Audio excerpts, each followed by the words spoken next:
ఆ సారెపైన నన్ను ఒక పాత్రగా చేయి ప్రభువా. తిరిగి ఆ పాత్ర సారెపైన ఒక పాత్రగా చేయి. నేను పెద్దమైన విలువలు కోరట్లేదయ్యా. ఈ పాత్రకు విలువ పెంచాలని కోరట్లా. ఒక పాత్రగా నీ చేతిలో ఉంటే చాలయ్యా. చెప్పండి, చెప్దాం. ఒక చిన్న పాత్రగా ఉంటే చాలయ్యా. పాత్రగా నేను పిలువబడితే చాలయ్యా. నాకు పెద్ద ఆశలు ఇవ్వలేదయ్యా. గొప్ప పాత్రగా ఉండాలని ఆశ. ఒక అందంగా చెక్కబడిన పాత్రగా ఉండాలని నాకు ఆశ లేదు.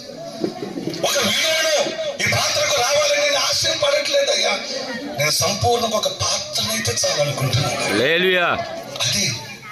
అది నీ ఆధీనములో నీ చేతులతో ఈ పాత్ర తయారు చేయబడాలి ప్రభు. తయారు చేస్తే నాకే భయం లేదు. నీవు తయారీదారు కదా. నీ చేతిలో నేను తయారై ఉంటే నాకే భయం లేదయ్యా. ఏ భయం లేదని ఒక విశ్వాసంతో పరుగులు తీయాలి. మనం యేసు వైపు చూస్తూ వెళ్ళు. ఎన్ని శ్రమలు వచ్చినా, ఎన్ని కష్టాలు వచ్చినా, ఎన్ని ఇరుకులు వచ్చినా భయం ఏంటండి మనకి? మన పక్షాన ఉంది ఎవరు? మన పక్షాన ఉంది ఎవరు? చెప్పాలి అనుకున్న వారికి కూడా మన పక్షాన ఉంది ఎవరు? ఒకే ఒక విలువైన మాట నేను చెప్తాను. నశించిపోతున్నాను, నీకు చింత లేదా?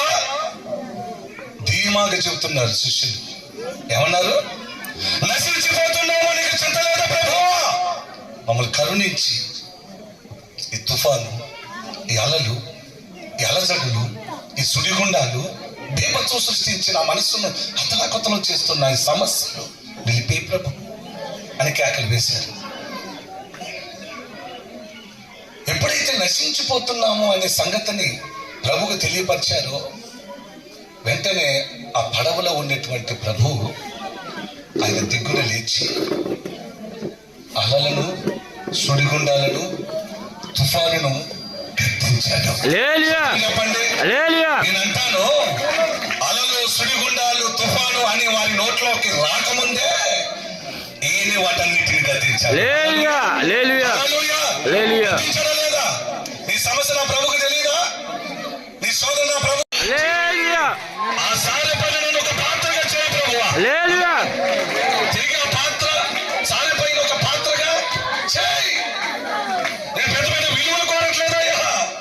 ఈ పాత్రకు విలువ పెంచాలని కోరట్లా. ఒక పాత్రగా నీ చేతిలో ఉంటే చాలయ్యా.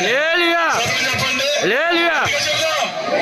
ఒక చిన్న పాత్రగా ఉంటే చాలయ్యా. పాత్రగా నేను పిలువబడితే చాలయ్యా. నాకు పెద్ద ఆశలు ఇవ్వలేదయ్యా. గొప్ప పాత్రగా ఉండాలని ఆశ. ఒక అందంగా చెక్కబడిన పాత్రగా ఉండాలని నాకు ఆశ లేదు. ఒక